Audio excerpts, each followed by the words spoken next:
I was completely drained that day. Work had been brutal, endless meetings, emails, and then traffic on top of it. By the time I finally got home, all I wanted to do was collapse. I didn't even waste time. As soon as I got through the door, I started peeling off my clothes, dropping them one by one on the floor. Shoes kicked to the side, shirt thrown onto the couch. I just wanted to feel the water hit my skin, something to wash the exhaustion off me. So I headed straight for the shower. The hot water was heaven.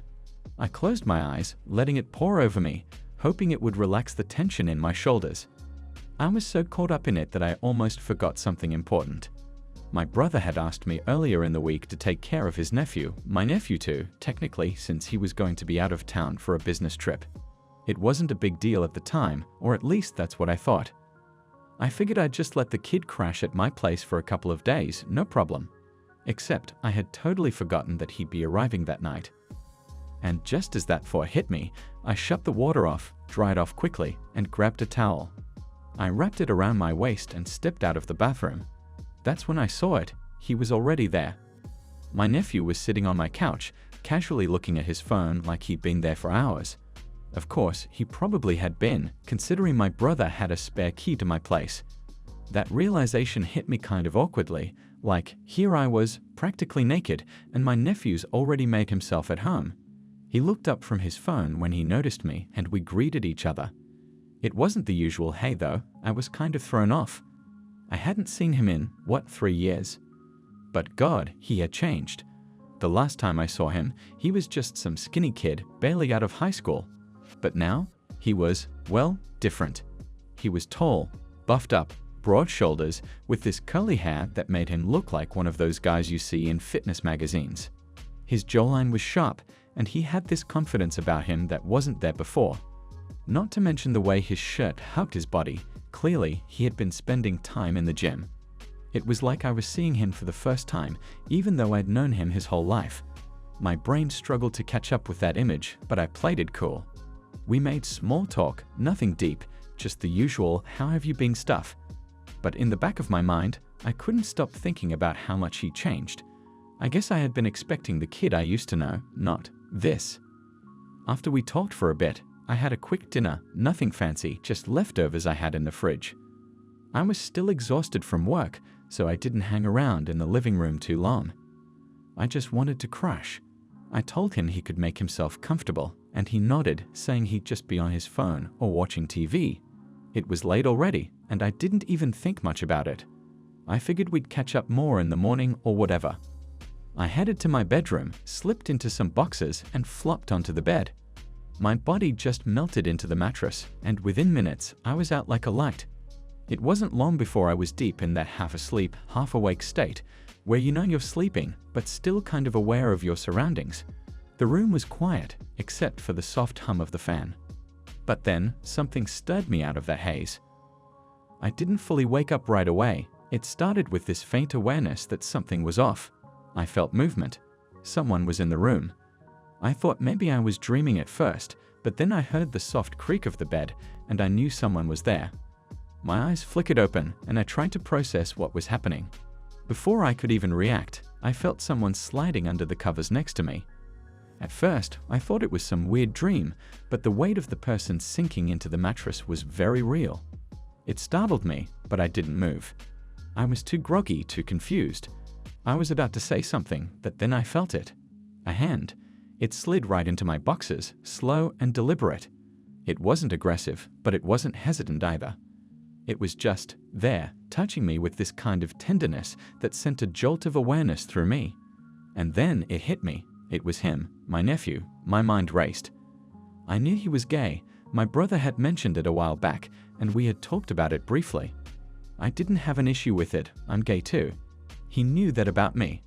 It wasn't something I ever thought much about, but in that moment, it felt like he had known exactly what he was doing. Like he had planned it, taking advantage of the situation. I should have stopped him. Every rational part of me was screaming that this was wrong, but my body didn't listen. It didn't help that I was already half-hard, and the way he was touching me. Soft, careful, like he was testing boundaries, but also knowing he wasn't going to be stopped. It felt good. Too good.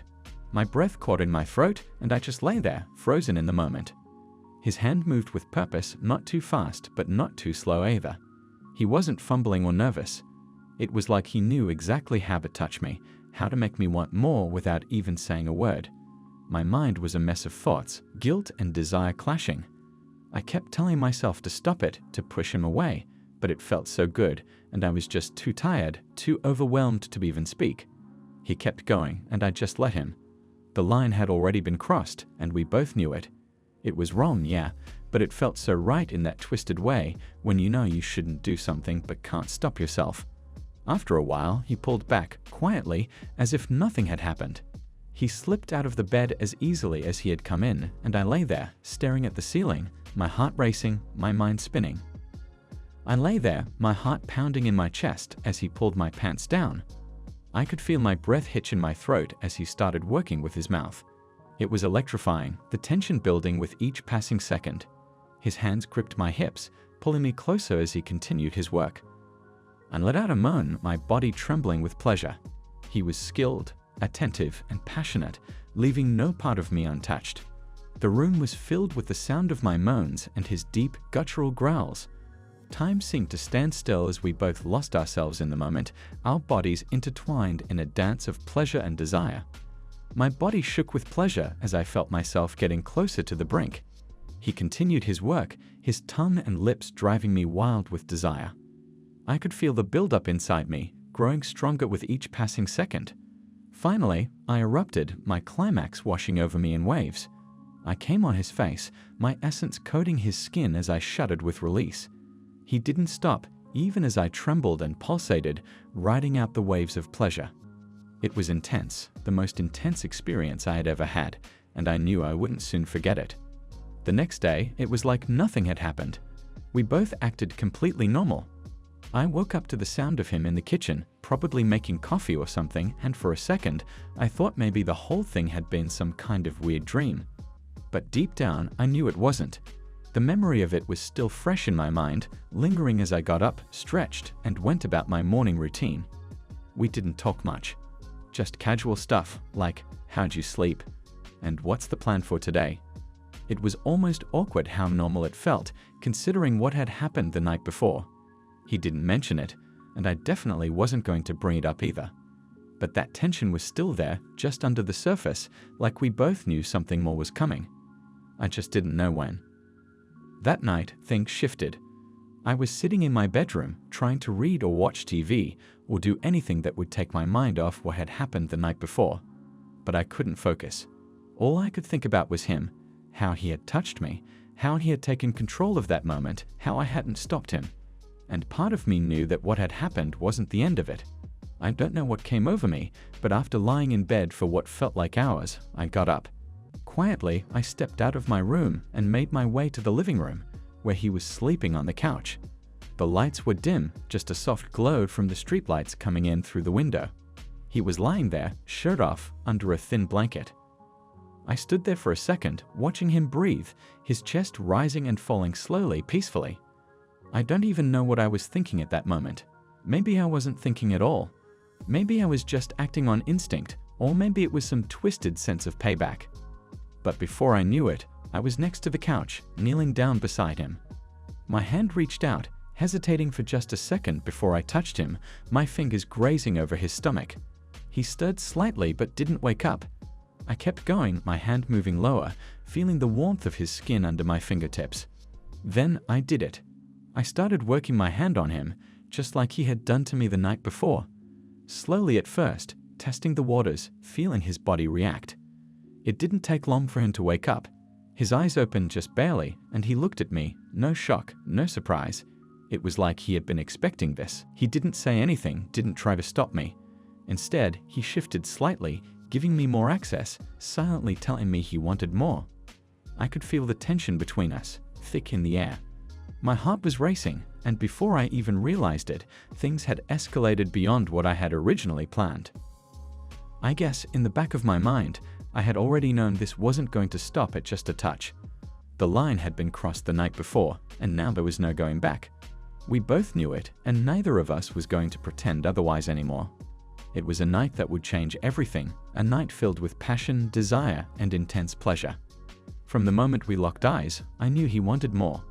The way he looked at me, the way his eyes seemed to devour me, it was clear that our desires were intertwined, our souls yearning for each other. We didn't speak much, but the silence between us was filled with unspoken words, a connection that seemed to span lifetimes. As we lay together, our bodies intertwined, I could feel the heat radiating off of him. His skin was smooth, almost electric, and I couldn't help but run my fingers along his back, tracing the curves of his muscles. He shuddered under my touch, a soft moan escaping his lips. I leaned in closer, my lips brushing against his neck as I whispered in his ear, "I want you." He pulled back, looking into my eyes, a fire burning deep within them. "I want you too," he whispered back, his voice low and husky. And with that, we gave in to our desires, our bodies moving together like two pieces of a puzzle finally coming together. Our passion was intense, almost animalistic, as we explored every inch of each other's bodies. He was skilled, attentive, and passionate, leaving no part of me untouched. I came on his face, my essence coating his skin as I shuddered with release, the most intense experience I had ever had. He followed soon after, his own release mixing with mine. As we lay there, catching our breath, I couldn't help but marvel at the beauty of our connection. It was more than just a physical attraction, it was a deep, soulful bond that seemed to span lifetimes. We both knew that this was only the beginning, that there was so much more to explore, so many more experiences to share. The next morning, as we lay in bed, still tangled together, I realized that he wanted more. He wanted to explore every inch of my soul, to know me in a way that no one else ever had. And I knew that I wanted the same. We made love slowly, tenderly, our bodies moving together like two pieces of a puzzle finally coming together. It was the most intimate experience of my life, a moment of pure, unadulterated love. As we lay there, basking in the afterglow, I knew that our lives would never be the same. We had crossed a line, a boundary that we could never uncross, but I didn't want to. I wanted to explore this new world with him, to see where our desires and passions would take us. And so we began our journey together, two souls intertwined, forever changed by the intense passion and love that we shared.